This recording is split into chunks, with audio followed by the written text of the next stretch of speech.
그래서 유방암 환자들이 가장 고충을 겪는 게 표준 치료 후 복용하는 타목시펜인데요. 저희 와이프도 1년 정도 돼가는데 부작용 때문에 고생을 많이 해요. 언제까지 복용하는 게 효과적일까요? 타목시펜이 선생님 뭐예요? 타목시펜은 네. 유방암이 에스트로겐 때문에 이제 영향을 받잖아요. 네. 이 에스트로겐을 차단해주는 약이에요. 예. 근데 이게 유방암 세포에만 작용하면 좋은데 정상적인 세포에도 다 작용을 하거든요. 근데 여성한테는 에스트로겐이 꼭 필요한 호르몬이에요. 근데 그걸 다 차단해 버리다 보니까 이제 폐경 증상이 나타나는 거죠. 안면 홍조가 나타나고 잠을 잘 못 자고 우울해지고 뭐 얼굴이 화끈거리고 식은땀이 뭐 나오고 이런 여러 가지 문제들. 그런 게 젊은 나이에 온다는 게 제일 큰 단점이죠. 이럴 경우에는 선생님 뭐 어떻게 설명해 주십니까? 이거는 뭐 특별하게 설명할 수 있는 방법이 없어요. 말 그대로 약을 먹음으로 인해서 사실은 암을 예방하는 효과가 있는 거고, 그리고 부작용이 심해, 사람에 따라 부작용 정도가 심하거든요. 본인 스스로가 이제 이겨야 되고, 이제 와서 이제 비타민이라든지 다른 이제 면역 치료하면 좀 증상을 감소시키더라도 근본적인 거는 약을 끊지 않는 한은 해결할 수 있는 방법이 없더라고요. 그래서 그냥 강한 의지로서 이기고, 그 다음에 또 와서 계속 얘기를 하는 거죠. 본인도 사실은 못 끊는다는 거 알아요. 이거는 치료를 해야 되기 때문에 이제 못 끊는 거 아는데, 그런 하소연을 어딘가는 누군가에게 얘기를 해주고 싶은 경우가 더 많은 것 같아요. 그래서 많은 분들이 부작용 때문에도 호소하시는 그럼요. 부작용이 엄청 많은 거죠. 근데 우리가 이제 이게 정상적인 폐경 과정을 겪어 가시는 분들을 보면 에스트로겐 우세증이 있었던 분들이 폐경 증상이 훨씬 더 강하게 나타나거든요. 왜냐면 타목시펜을 드셨을 때도 폐경 증상이 강하게 나타나는 분들은 에스트로겐 우세증의 상황에 이미 놓여 있었다라고 볼 수도 있어요. 그러면 에스트로겐 우세증을 어떻게 해결해 줄 건가가 이제 관건인 거죠. 에스트로겐 우세증을 해결해 주는 데가 이제 프로게스테론 크림이 굉장히 이제 중요하게 사용이 되고요. 또 에스트로겐 우세증을 이제 해결해 준 데는 인슐린 저항성을 개선해 주는 것도 굉장히 큰 방법이 됩니다. 근데 인슐린 저항성을 개선해 주려면 몸에 만성염증이 없어야 되거든요. 근데 만성염증의 대부분이 장에서 생겨요. 근데 장을 좋게 만들려면 탄수화물을 줄여야 돼요. 탄수화물 중에 설탕, 밀가루, 과일효소가 나빠요. 이제 이렇게 되는 거예요. 그러니까 이런 분들도 전략적으로 잘 이제 식단을 좀 더 철저하게 관리를 하시고 하는 것이 필요하고, 그리고 너무 힘들면요, 물론 현대의학적인 방법이 물론 중요하지만 너무 힘들 때는 좀 돌아가는 방법도 생각을 해볼 필요가 있습니다. 항암 치료하다가 돌아가시는 분들도 많잖아요. 그럼요. 근데 이게 너 죽을 때 뭐 사실 죽으라고 항암 치료를 하는 건 아니지만 이게 그렇게 많이 힘들면 항암 치료를 그만두는 것도 한번 생각해 보는 것도 필요하지 않을까? 네, 에스트로겐 때문에 너무 힘들면은 사실은 이제 그 결국은 이제 그건 본인이 책임질 수밖에 없어요. 내가 너무 힘들어 도저히 못하겠다. 그럼 뭐 끊을 수밖에 없죠. 근데 끊지 않고는 이게 해결될 수 있는 방법이 없기 때문에. 그러니까 어떤 걸로 이거를 경감은 조금 시키려 하더라도 본인이 만족하는 정도가 있거든요. 그러면 결국은 하다가 이제 중단하는 경우, 가끔씩 이제 중단하는 경우들이 있어요. 그 중에 가장 대표적인 게 이제 그 자궁 내막이 두꺼워지잖아요. 이게. 그러면서 이제 수술하거나 부작용이 너무 심해서 끊어버리는 경우들. 그러니까 그거는 이제 결국은 이제 이게 암만 예방 효과는 있지만은 그래도 내가 그거 먹고 더 너무 힘들어갖고 안 된다. 그러면 어쩔 수 없이 끊을 수밖에 없죠. 근데 부작용을 감안하고 일단 암 치료를 위해서 어쩔 수 없이 복용을 한다는 결론인가요? 그런데 그러니까 그거는 이제 본인이 선택할 수밖에 없어요. 그런 말씀이신 거죠? 이제 이것도 더 중요한 것 중에 또 하나 이제 얘기 싶은 게 수술 항암 방사선 과정 중에서 어떻게 잘 넘어가느냐가 되게 중요해요. 그래야지 나중에 후유증이 안 남아요. 아까 말씀하시는 그 부작용들 있잖아요. 심장 독성은 뭐 코엔자임 Q10을 통해서 예방하지만은 항암제로 인해 손발 저림이 생기는 거는 이거는 이제 항암제로 인해서 독소들이 신경이나 말초신경에 손상을 주는 거거든요. 그거는 이제 글루타치온 주사가 도움이 되고, 그 다음에 이제 방사선 치료를 받으면은 그 방사선으로 인해서 피부 손상이 와요. 그리고 그게 만약 심장 쪽을 건드리면 심장에도 문제가 오고, 그리고 끝나고 나면은 대부분 폐를 건드리기 때문에 방사선성 폐렴이 오는데, 사실은 방사선성 폐렴은 그때는 모르는데 감기에 걸렸다든지 뭐 그냥 세균이나 바이러스가 올 때 훨씬 더 심하게 생기는 거거든요. 그거를 예방하는 거는 그때 적절한 조치를 받아야 된다는 거죠. 뭐든지 이때는 뭐 아무것도 안 하고 병원에서 말한 대학병원에서 이런 치료만 딱 한다. 맞아요. 그건 암은 죽일지 몰라도 후유증을 예방해 주지 못한다는 거죠. 그래서 보조 치료들이 필요하면서 넘어가줘야죠. 주요 보조 치료들을 어떤 거가 추천해주고 싶으신 거예요? 제일 대표적인 비타민 치료가 기본적으로 있고요. 그 다음에 아까 있는 코엔자임 Q10, 그리고 이제 보통 이제 퀘르세틴이라든지, 그리고 이제 글루타치온, 손발 저림을 예방하기 위해서, 그리고 말 그대로 이제 고압산소 치료. 각각 산소통이니까 각각 환자에 따라서 써야 되는 이제 부작용들이 여러 가지 이제 관리가 있는 거죠. 고압산소 치료는 되게 생소하게 저희가 들리는데요. 선생님 어떤 치료인 거예요? 보통 아까 얘기하신 것처럼 암세포가 산소가 부족히 생겨요. 그래서 혐기성 대사를 하는 건데, 특히 방사선을 때리게 되면은 수술이나 방사선을 때리게 되면 조직이 중간에 이제 저산소증에 빠져요. 그럼 옆에 있는 이제 조직들이 끌어가서 산소를 가져가게 되는 거거든요. 그러면서 얘네들이 이제 치료 회복되는 과정 중에서 이제 섬유화 변화가 오는 거죠. 근데 그 섬유화 변화가 적게 생기면 나중에 후유증이 적은 거고, 섬유화 변화가 많으면 많을수록 나중에 그 후유증들이 많이 생기는 거죠.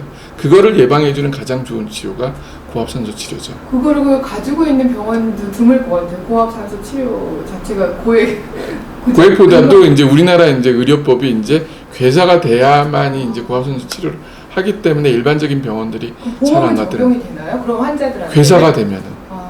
근데 괴사가 되면 되게 그때는 전에가 이미 필요한 건데. 그렇죠. 네. 괴사가 되면 그때는 치료하기 되게 힘들어요.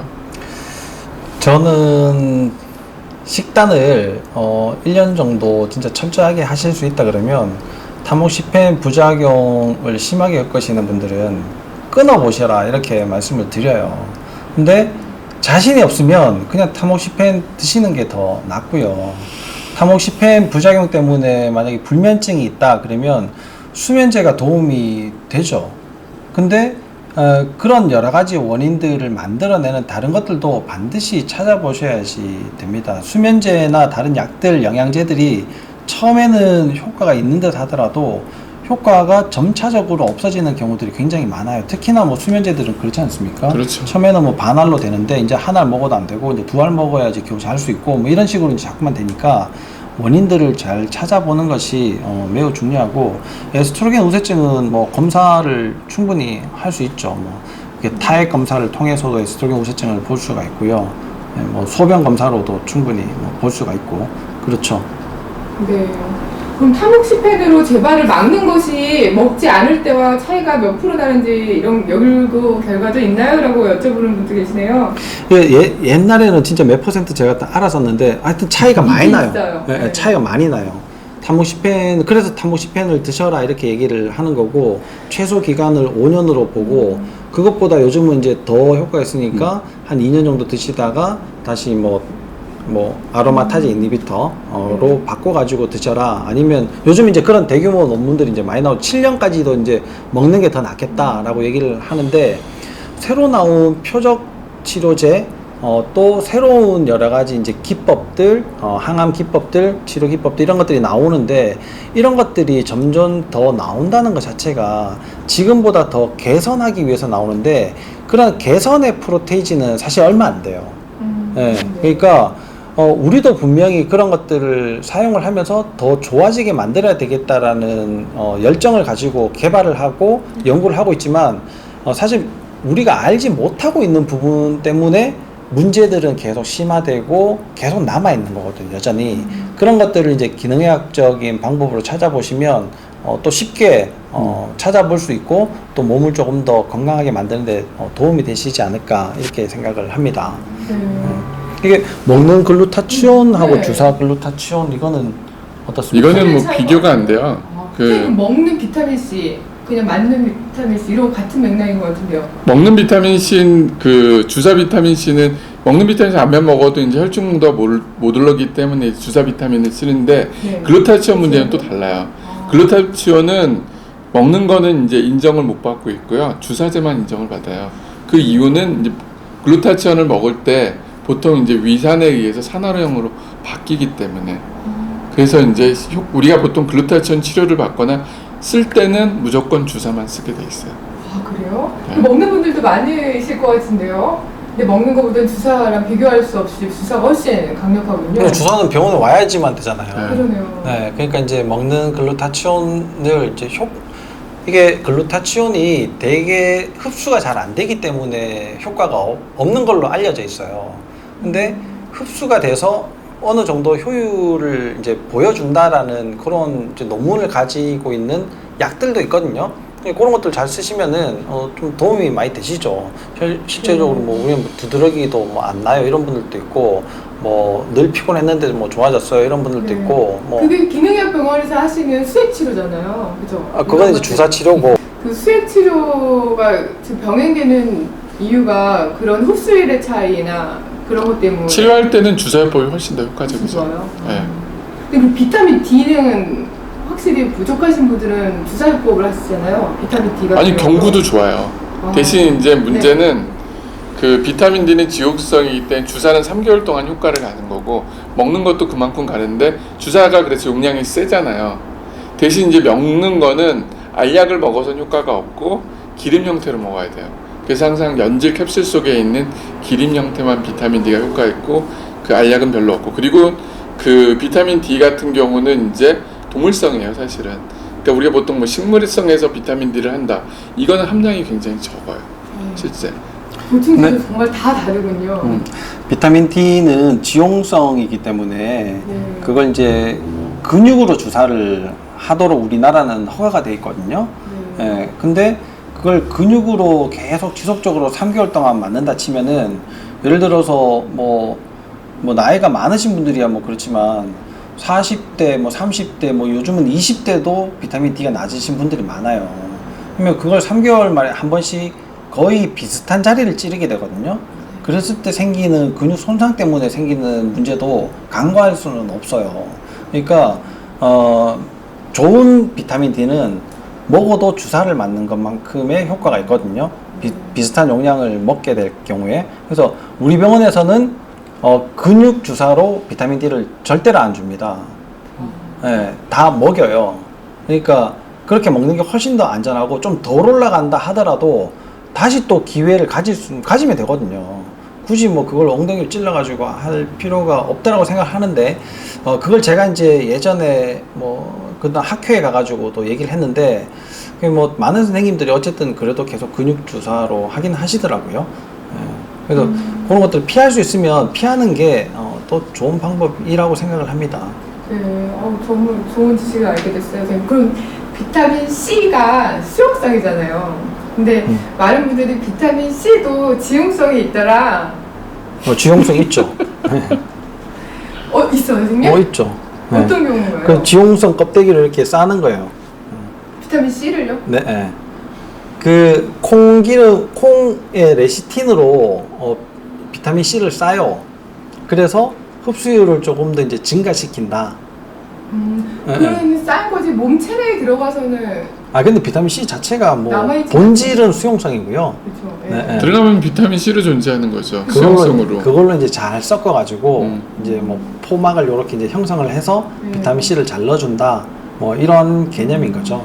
아니, 많은 분들이 헷갈려 하시는 게 제가 이 질문을 왜 하냐면 비타민 D는 내가 필요할 때 오늘 쓰고 내일도 쓰고 이제 몸속에 남아있으니까 그게 가능한데 그래서 과하게 먹으면 오히려 많이 쌓이는 게 문제다라고 하시잖아요. 근데 비타민 C도 이게 지용성인 게 있어서 오늘 쓰이고 내일 쓰이고 이렇게 해서 지용성을 선호하시는 분들이 있어요. 그런 제품이 있다고. 근데 제가 은 박사님께 여쭤봤더니 몸속에 들어오면 무슨 소리예요? 수용성은 다 빠져요. 그러니까 오늘 쓰이는 것들은 과하게 먹으면 다 나오는 거죠. 내일 또 먹어야 되고. 근데 지용성 먹는 분들은 잘못 아시니까 이제 오늘 쓰인 만큼 쓰이고 내일도 쓰일 수 있다 이렇게 생각하시는데 그거는 아니죠. 아닌 거죠. 네. 그러니까 여자가 남장을 했다 그래가지고 남자가 되는 건 아니잖아요. 그 본질은 바뀌지 않는다. 그게 다 그렇죠. 이상한 광고빨에 네. 뭐 이상한 그런 이제 뭐 그런 건 상술이죠, 상술.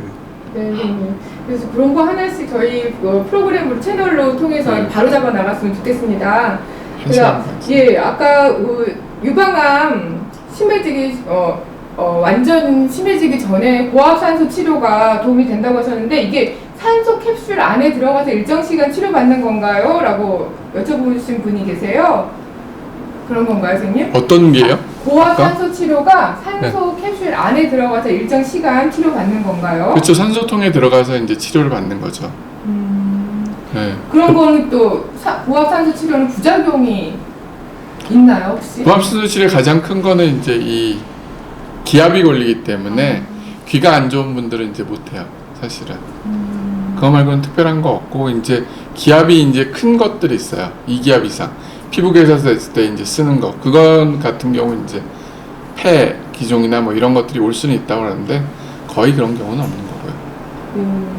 그 산소통, 고압 산소통의 그 압력 자체가 1기압보다 조금 더 높지 않습니까? 1.5기압 이제 그 1.5기압까지 이제 쓸 수 있는 거죠. 보통은 이제 산소가 이제 그 기압에 따라서 이제 산소 포화도가 더 많기 때문에 회복률이 더 좋아지는 거고요. 근데 확실히 방사선 치료 받은 사람들은 이제 그 산소통에 들어가면은 이게 피부가 회복되는 게 눈에 보여요. 네. 그래서 우리가 몰랐던 그 고압 산소 치료에 대해서 원장님께서 말씀해 주셨어요. 그래서 우리가 아까 계속 지금까지 말씀했던 거 정리를 선생님 같이 해주세요. 환경 오염이 유방암의 주요 원인이라고 김준현 선생님 아까 해주셨죠. 그리고 또 유방암 예방에 홍석지가 도움이 되는 것도 있고 안 되는 것도 있다. 늦게 오신 분들은 못 들으실 것 같지만 저희가 녹화된 거 방송할게요. 그리고 선생님 모유수를 하면 유방암 예방에 도움이 되나요? 도움이 많이 되죠. 많이 돼요. 네, 네. 왜냐면 에스트로겐의 노출을 줄일 수 있잖아요. 쉽게 얘기하면 생리를 안 하게 할 수 있거든요. 네, 그래서 내가 피임약을 먹고 생리 안 하는 거랑은 차원이 다른 얘기죠.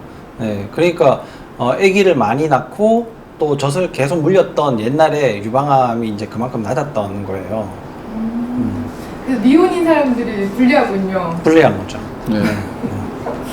유방 관리 잘 하세요. 막 찔려가지고. 그리고 우리가 지금 선생님들께서 말씀해 주시는 게 필요한 게 넘쳐나는 온라인 정보 속에서 우리가 좀 좋은 정보를 바르게 취사 선택을 해야 되잖아요. 유방암에 관련된 많은 이건 아니야 라는 거 접해보신 게 많았을 거 아니에요. 선생님 그 중에 뭐 이건 아니고 이거는 좀 오해예요 라고 말씀해 주시는 거 있을까요? 기억 너무 급질문인가요? 근데 아니 이것만은 제대로 아셨으면 좋겠어요. 네. 정보라는 것들이 네. 한 측면으로 보면 틀린 정보는 없어요.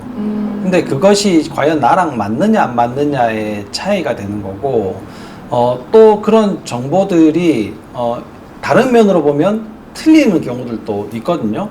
그러니까 그걸 이제 잘 알아내는 게 사실은 중요할 것 같아요. 이게 하여튼 그런 것 같습니다. 그게 제일 저희가 생각할 때 힘들고 우리 힘들기 채널의 역할인 것 같아요. 그 바른 정보를 잡아줘야 되는. 근데 그거는 이제 카페에다 글을 올려야지 저희도 어떤 정보가 어떤지 모르기 때문에 그러면 이제 그거에 대한 거를 네. 결국은 답변해 줄 수가 있으니까 막 네. 뭐가 있냐고 딱 물어보면은 딱 생각이 안 그거죠. 나니까. 저희가 대본이 없이 진행되기 네. 때문에 맞아요. 그래서 지금까지 유방암에 대해서 지금 2시간인가 아니요, 1시간 반? 네. 1시간 반가량 이렇게 계속 중단 없이 왔는데요. 여러분께서 듣고 느끼셨던 점이나 더 궁금하셨던 점, 그리고 지금 말씀해 주신 것처럼 일상 인터넷이나 어느 속설에는 이런 말이 있던데요 라고 저희가 못 꼬집어 짚고 넘어간 부분은 네이버 카페 기능형 플러스에 남겨주세요. 그러면은 선생님들께서 정성스럽게 답변을 주실 거예요. 그래서 오늘 긴 시간 이렇게 점점 많은 분이 들어오시는데 여기서 이제 마감하고 다음 또 채널에 다음 시간에 또 뵐게요. 선생님 너무 긴 시간 이렇게 함께 해주셔서 감사합니다. 네. 감사합니다. 닥터 영자원과 닥터 김준영의 힘이 되는 기능이야 화이팅!